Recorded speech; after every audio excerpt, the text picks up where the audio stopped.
Alright, day 8. Clowns.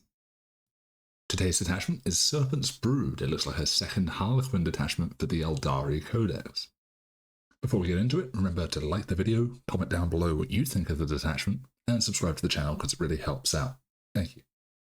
So what does the Serpent's Brood do? Well, the detachment rule is Boons of the Brood. Weapons equipped by Harlequins mounted and Harlequins vehicle models from your army have the Sustained Hits 1 ability. Additionally, each time a Harlequin's unit from your army disembarks from the transport, until the end of the turn, that unit's weapons all have the Sustained Hits 1 ability as well. There's also the little traveling players addendum here because this is a Harlequin's detachment. Your troops all gain battle line, and you can use up to 3 of each of the non-epic hero Harlequin character models.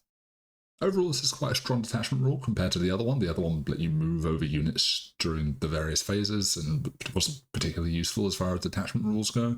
So this is a nice increase to damage output.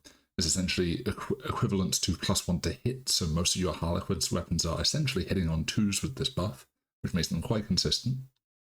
And maybe it will make their main sort of tank non-transport variant slightly better as far as output goes, because it has been quite weak up until this point.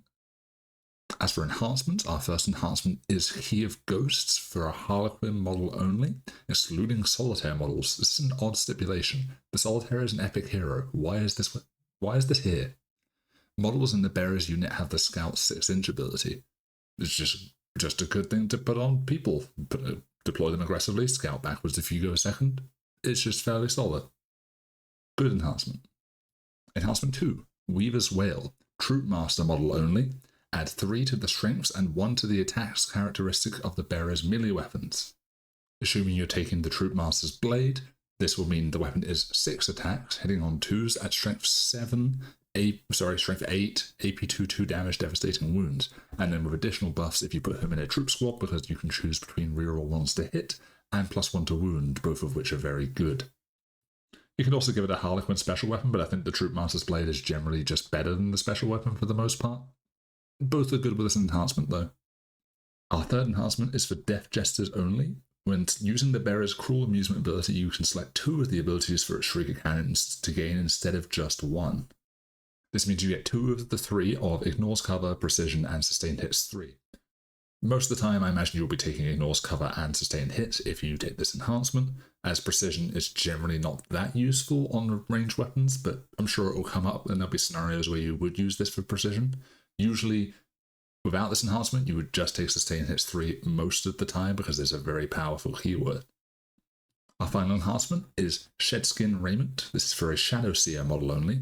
After both players have deployed their armies, select up to 3 Harlequin units from your army and redeploy them. When doing so, you can set them up in reserves, regardless of how many units are in reserves. It's just a generic redeploy stratagem. It's fairly good. Being able to aggressively deploy units and then put them somewhere else is quite nice to have as an option. Obviously, it's worth noting you can't do this after you see who's going first, so you'd have to decide what you're doing with these after the fact. Still a good enhancement. The Shadow Seer generally isn't viewed as the most powerful Eldari model, generally speaking, so if you're taking it, you're probably taking it for this enhancement. Onto the stratagems.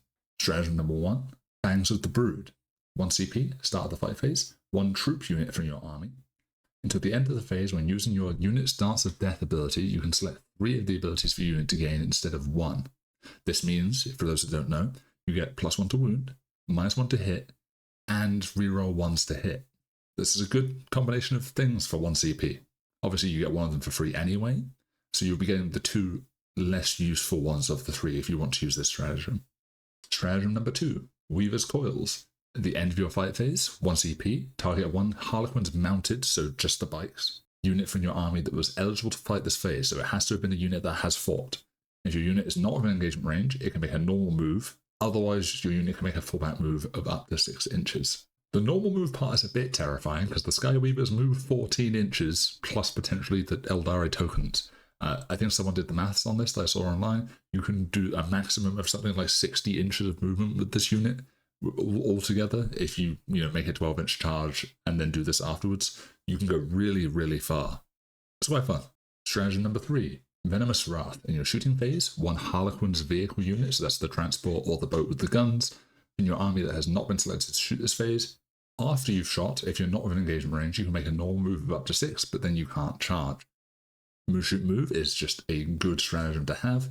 It's interesting that you have to do this before you've shot and not like after, but I don't know if it matters too much. You're probably going to use it when you know you're going to use it anyway. Stratagem number 4 is Weaving Stride, 1 CP. Your opponent's movement phase just after your opponent entered normal, advance, or full whack move. Target a Harlequin's infantry units and not vehicle or mounted. When your army that's within 9 of it, and make a normal move of up to 6. So it's just flat 6 reactive move. Very strong stratagem for a CP. We have Striking Stride, 1 CP in your charge phase, 1 Harlequin's unit from your army, and until the end of the phase, your unit is eligible to declare a charge in a turn in which it advanced. Importantly here, this is in your charge phase, so you don't have to do it predictively. You can use it on any unit that has advanced, so you can sort of threaten with multiple units, and your opponent won't know which you're going to charge with until you reach the charge phase.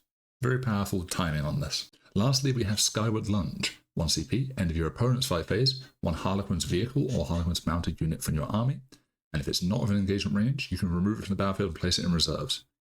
This is just good. Pick a thing up, put it in reserves, put it back down on the table the next turn. Just a good stratagem. Overall, this is a very solid set of stratagems, a lot of reactive moves and shenanigans that you can do with these, which is kind of what you need given the limited range of the Harlequin's collection of models.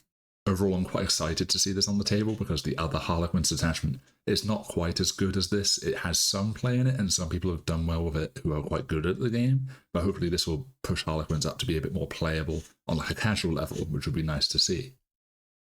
But let me know what you think about these new rules for Harlequins down below in the comments. And thanks again to my patrons, Weeboo, Inquisitor Skelly, and Anthony Cornish. Thanks for supporting the channel. And thank you for watching.